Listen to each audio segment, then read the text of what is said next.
Come on now, get up, dance, smile, rejoice, and be glad because what we thought was the end was only the beginning. Our story is not done and it's not over because we have taken back the pen and we are rewriting our story. So let's go ahead on, celebrate, dance, shout, rejoice, be glad, do whatever it is that you want to do that makes you feel good on today. Because again, what was thought, what was the end, was only the beginning. Forgiving through forgiving self. For a long time, I replayed my mistakes like they deserved permanent residence in my mind.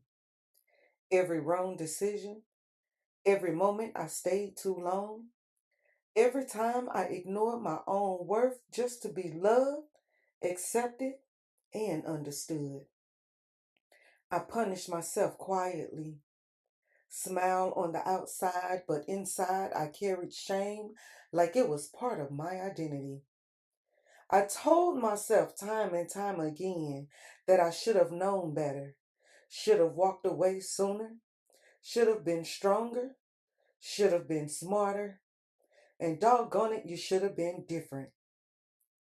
But healing began the moment I stopped speaking to myself like an enemy. Because the truth is, I was learning. I was learning through heartbreak, learning through disappointment, learning through survival. And yeah, maybe I made mistakes, but I also made it through. So now I choose to forgive myself for the reasons and for the seasons where I did the best I could with the understanding that I had at the time. I forgive myself for shrinking to fit places God never designed for me, for abandoning my own needs trying to save everyone else.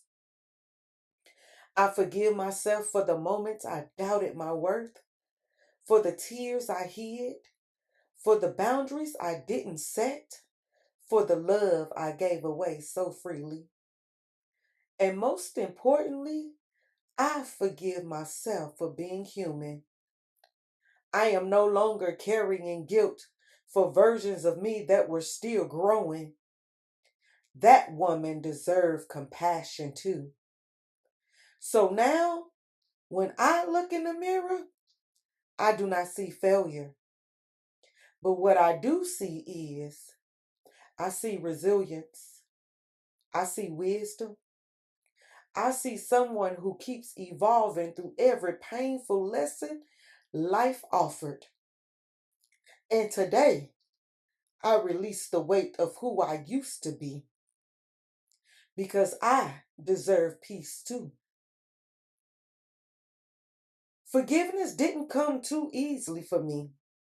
At first, I thought forgiveness meant pretending I was not hurt, pretending the betrayal did not cut deeply, pretending the disappointment did not change me.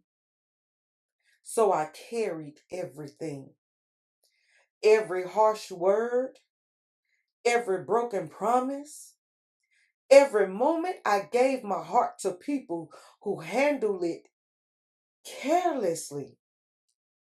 I carried anger like armor because somehow holding on to the pain felt safer than releasing it. I psyched myself up in believing that if I stayed angry, I did not have to feel vulnerable. If I replayed the hurt enough times, maybe I could protect myself from ever experiencing it again. But bitterness is heavy. And eventually I became tired of dragging old pain into new seasons of my life. I realized the people who hurt me had already moved on, while I was still reliving moments God was trying to heal me from. So one night, through tears and exhaustion, I prayed honestly, God, teach me how to let this go. Not because they deserved it, not because what happened was okay, but because I deserved peace too. And forgiveness began there, not as a sudden feeling, but as a daily decision. A decision to stop reopening wounds just to prove they existed. A decision to stop allowing old pain to shape how I love and how I trust and how I see myself. I had to forgive people who never apologized properly, people who misunderstood me, people who projected their own brokenness onto me. And some days that forgiveness felt impossible because part of me wanted accountability. Part of me wanted an explanation. Part of me wanted people to finally understand how deeply they hurt me. But healing whispered something different. Closure don't always arrive through other people. Sometimes closure comes when I decide I no longer need revenge, validation, or repayment to move forward. So I release them slowly, painfully, but prayerfully. I release the resentment, the fantasies of confrontation, the silent arguments in my head, the heavy question of why would they do this to me? And that release, I found freedom. Not immediately, not perfectly, but gradually. Because forgiveness is not forgetting. I still remember the lessons. I still honor the boundaries. I still protect my heart wisely. But I no longer allow those memories to poison my spirit. And then came the hardest part, forgiving myself.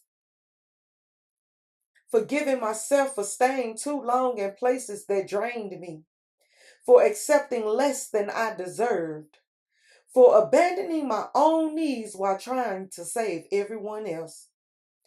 I had to forgive myself for not knowing then what I know now. And that part took time because I was often gentler with everyone else's mistakes than I was with my own. But God kept reminding me I cannot ask heaven for grace while refusing to give any to myself. So I began again. I started speaking to myself with compassion instead of condemnation. I stopped defining myself by my worst moments. Stopped treating my past like it was a life sentence. And little by little, my heart softened, not into weakness, but into wisdom. I now understand forgiveness is not about excusing pain. It is about refusing to let the pain own me forever. It is choosing peace over permanent resentment. It is trusting God enough to handle what I no longer want to carry. And today, when I look at myself, I see scars, but I also see healing. I see a woman who survived disappointment without becoming cruel, who endured heartbreak without losing her ability to love, who learned that forgiveness is not surrendering to what hurt her, it is finally setting herself free. So I forgive again and again if I must. Not because it was easy, not because it was fair, but because my soul deserves the freedom that comes with finally letting go. Thank you so much for tuning in to another episode of Rewriting My Story. If you could be so kind to follow, I'm on all podcast platforms. hit that follow button, leave a comment, leave some encouraging words. And you can even leave a discussion topic that you would like for me to cover. All right, thank you again for your support. It means so much to me.